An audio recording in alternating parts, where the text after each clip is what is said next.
par le rejet de la loi interprétative.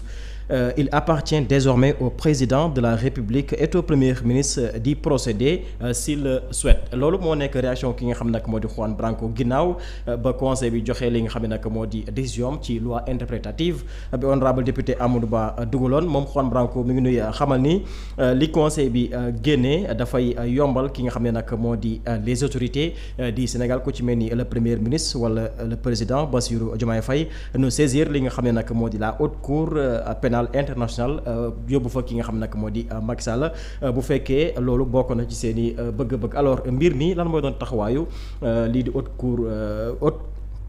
cour pénale internationale ci mbir mi ndax jamono jëlee gisoon nañu kii di Juan Branco dugaloon fa saisiroon ko pour Macky Sall mu topp ko fa. non loolu dafa teel. dafa teel lan mooy rôle lan mooy taxawaayu ministre de la justice. ci mbir mi nii waaw. parce que aujourd'hui le gouvernement sénégalais moom mooy protéger l'état du Sénégal moom mooy agir ci turu état du Sénégal n'est-ce pas alors le gouvernement sénégalais ne peut pas prôner l'impunité du dëgg léegi si le gouvernement sénégalais ne peut pas prôner l'impunité l'état du Sénégal aussi ne peut pas se permettre d'accord que des crimes soient d'accord amnistiés et que les auteurs principalement soient absous mënu nekk d'accord léegi su dee mënul ne donc c'est l'État qui va afficher cette volonté claire de vouloir poursuivre tout auteur commanditaire complice de crimes d'assassinat et d'actes de torture ak leneen loolu vraiment soxlawuñu débat léegi nag si la justice sénégalaise justice Sénégal bu bañee wala muy ralentir nga gis ne li ñi dañoo bëggul mu leer dans ce cas mën nga yóbbu mbir mi nag justice Sénégal def justice internationale def liggéeyam su boobaa parce que dañu ne pour que la justice internationale rentre dans la danse day fekk justice nationale bi réew moomu amee dafa traîner d'accord bëggul lijjanti wala lijjantiwul mbiri mais fii nag par exemple jusque là tout le monde était et loolu man j'ai un problème Sénégal nag vraiment parce que si aujourd'hui Guinée amnistie bi moo am moo tax dee yi kenn lijjantiwu leen mais ñi ko war a lijjanti bu dee ñi war a def plainte te ñun ñëpp daa mel ni on était d'accord que crime dañ ko war a amnistier loolu noonu gëmaloon nag loolu gars yi gëmaloon ça c'est un comportement nous aussi mais loolu noonu gëmaloon dañu gëmaloon ni lii moom tant que mi ngi fi parce que su dee quand je dis cela et ñun ñëpp ku ne war nga interroger sa bopp quand la loi est passée ñi nga xamante ne ñoo nekk les familles des victimes collectifs yooyu mais pourquoi ils n'ont pas porté plainte si vraiment am na yaxin ne crime kenn du ko amnistier parce que les faits sont là comme le disait le procureur ce n'est pas une question de matérialité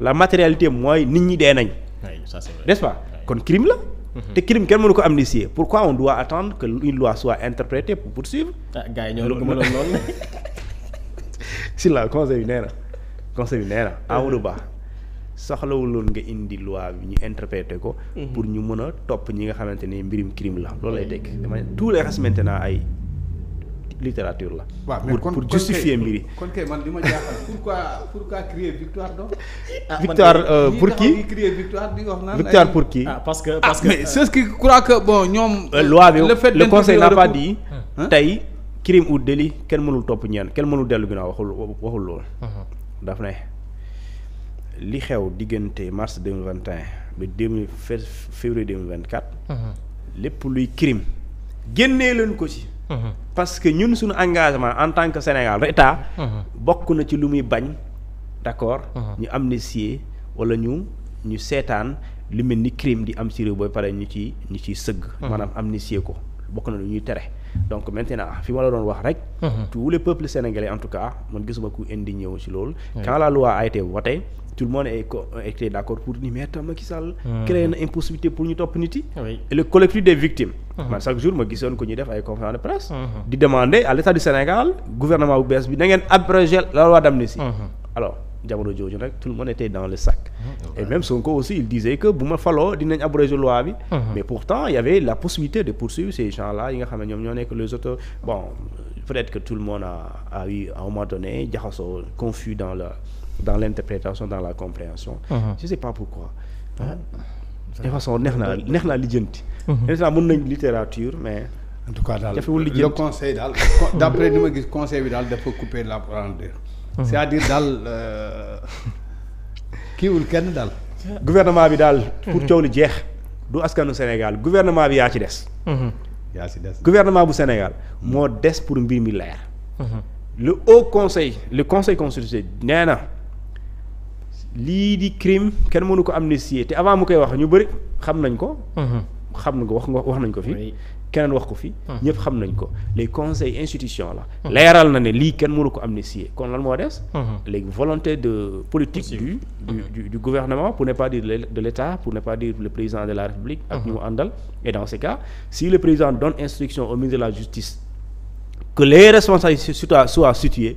Bientôt elles seront situées je te dis bientôt. Oui, d'accord. Donc ça c'est le président le ministre de la Justice d'accord le procureur général et le procureur de la. mais ouais, d'accord mais on ne pouvait pas rester comme ça rek basé aussi ne bon ay torture ak yenn crime yooyu kenn mënu ko amnistier yem foofu bu boobaa di nga lëndëmal askan bi. il a fallu la loi interprétative. pour que lii lépp mën a leer tey ci bopp ñëpp. ñu xam ni.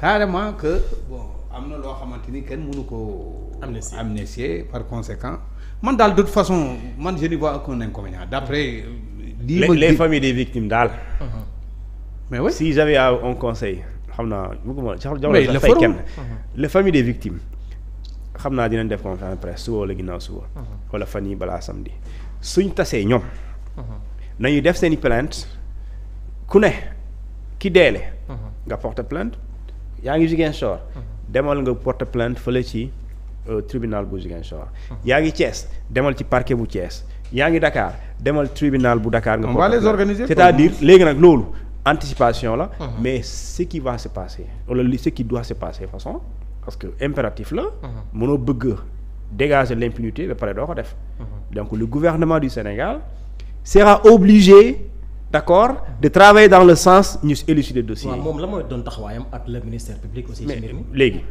le ministère public xam nga lan mooy rôle am nee nañ ko yow ministère public bi yow sa rôle mooy nga défendre la loi.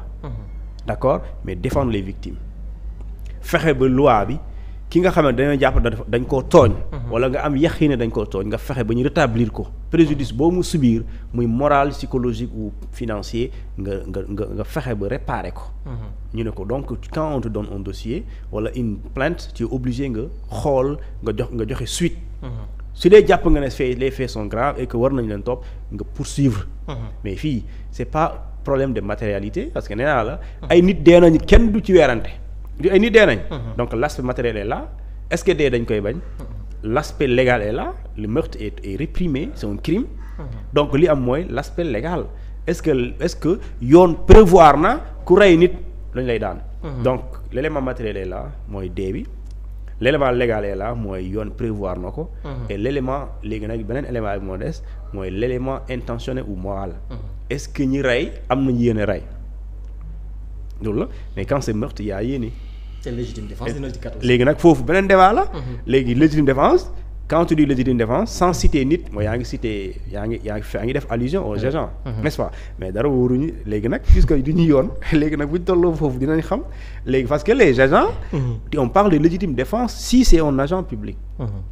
moi je n'ose pas dire que diw dee na maa ko rey mais légitime défense la. man may kan man du ma policier du ma gendarme. un nervi n'ose pas dire ça. ku ñu woowee nervi ñemul wax loolu parce que dès l'instant nga wax ko rek yow tu es coupable parce que amuloo pour maintenir l'ordre public. donc ce sont les agents les policiers les gendarmes. et non un civil xaw ma foo jógee militant nga xaw ma lan. doy na waar de kon de actuellement yoon la pour ñu tëggaat li nga xam ne nag moo di conseil constitutionnel. moo tax il faut ñu kii ko soppi ko tuddee ko cour. quand le conseil devient une cour. jamono ji décision bi bu la neexee nga commencer di bind pour contester ko. exactement mais tant qu'il y a pas cour constitutionnelle. les décisions du conseil constitutionnel elles ne sont susceptibles d'aucune voie de recours. quand bu ñu la waxee suba kenn du reer ci wàllum constitution nee na ko kenn du reer bu doon loolu la jàppal ne kenn du reer tey. même bu dee da ngeen xiif. def naa ko dama xamul damay reer a pare nu jël si ma waaye naa ko def alors doyen li conseil bi génnee ban lecture politique aussi nga ci mën a am parce que gis na nu ñuy faree ci kujje gi rawatina ñi nga xam ne dugaloon recours bi fële ca conseil constitutionnel ñoom it mu mel ni rek danoo kontaan ci li ci conseil bi lu mu daal di génnee ku ci mel ni Thierno Alassane Sall di ñu xamal ni